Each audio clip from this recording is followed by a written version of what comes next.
Prince Harry's gone from writing explosive memoirs to sharing his diary?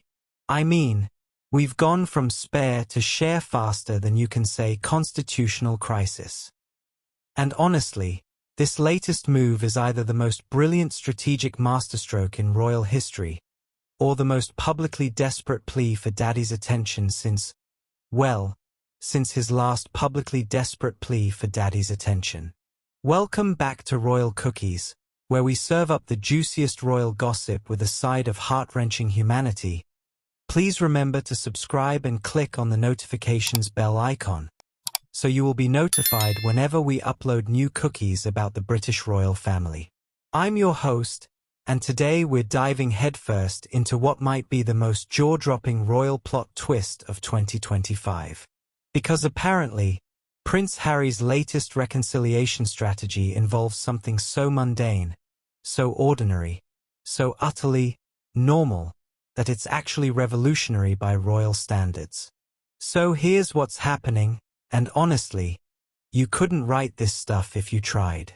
Prince Harry has offered to share his diary dates with the royal family in what appears to be part of moves towards rapprochement with his father, King Charles.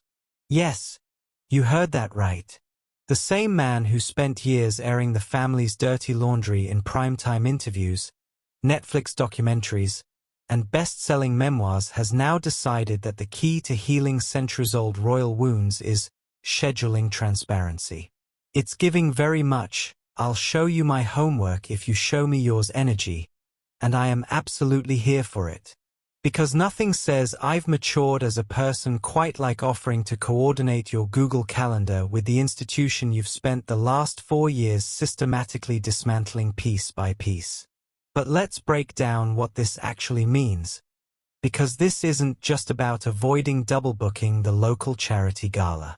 According to the outlet, Harry's proposal will allow transparency, avoiding conflicts between the Duke and Duchess of Sussex's public outings and the British royal family's engagements. Think of it like this. Imagine if your family WhatsApp group actually worked, and nobody accidentally scheduled their Instagram announcement on the same day as Gran's birthday party. Except in this case, Gran's birthday party is a state banquet, and your Instagram announcement could topple governments. The timing here is absolutely fascinating, because this comes just weeks after Harry's aides had a private meeting on July 9th with the King's Communications Secretary in London. So we're talking about secret peace negotiations happening behind palace walls while the rest of us were arguing about Love Island contestants. And you know what? They might have a point. Because when you really think about it, we've gone from Harry dropping bombshells about private conversations with his father to essentially saying, "Dad, here's when I'm free for coffee.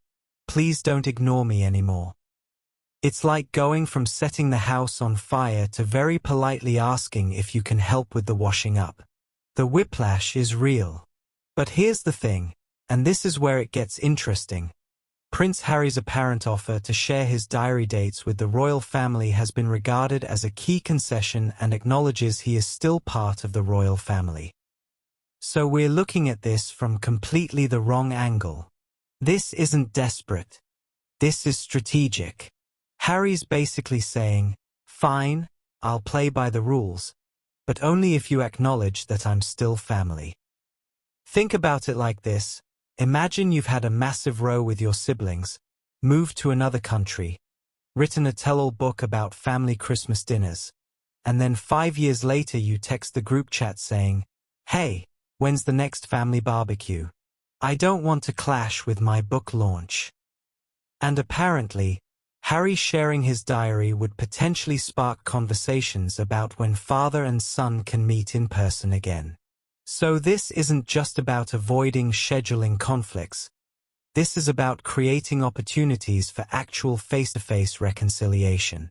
Now, here's where things get properly complicated, because while Harry's trying to coordinate diaries, Meghan's dealing with her own family drama that could derail the entire reconciliation train. Meghan Markle's family feud could hurt Harry's royal reconciliation hopes, And this is the kind of soap opera subplot that makes EastEnders look like a documentary. Just think about this for a second. Harry's trying to make peace with his family while simultaneously dealing with Meghan's ongoing legal battles with her half-sister. It's like trying to mediate one family argument while another family argument is literally trending on Twitter. And you know what this means?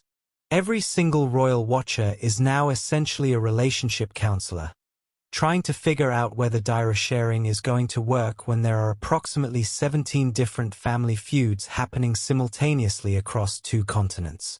It's giving very much "I can't come to dinner because my wife's suing her sister, but also can we schedule dinner for next month" energy. But here's what's really fascinating. Meghan also shared her birth date, the 4th of August, with a member of the royal family, the late Queen Mother, which Harry apparently used to try to build bridges with his father. King Charles may want to revive contact with Harry, and perhaps see his grandchildren Lilibet and Archie one last time before he dies. And suddenly, the diary sharing makes perfect sense, doesn't it? This isn't about pride or protocol. It's about a grandfather who wants to see his grandchildren and a father who's dealing with cancer. The human element here is absolutely heartbreaking and beautiful and messy all at once. Because at the end of the day, behind all the titles and tiaras and tabloid headlines, we're talking about a family trying to figure out how to be a family. But here's where it gets really interesting from a royal institution perspective. This will also attempt to quash rumors the Sussexes are trying to overshadow the royal family. So we're not just talking about personal reconciliation. We're talking about protecting the monarchy itself. Because every time Harry and Meghan do something that gets more headlines than William and Kate, it's not just awkward family dynamics, it's a constitutional issue. Drop your thoughts in the comments below. I want to know if you're Team Sophie or if you think I'm seeing green where there's just good fashion sense. If you're obsessed with royal strategy and environmental impact like I am, make sure you're subscribed to Royal Cookies because we're serving up the most sustainable royal content on YouTube. And remember, in a world full of fast fashion and royal scandals, sometimes the most revolutionary thing you can do is wear your values on your sleeve, preferably in a gorgeous shade of green. Sophie's proving that environmental activism isn't just about what you do, it's about who you become. Until next time, keep munching on those eco-friendly royal cookies.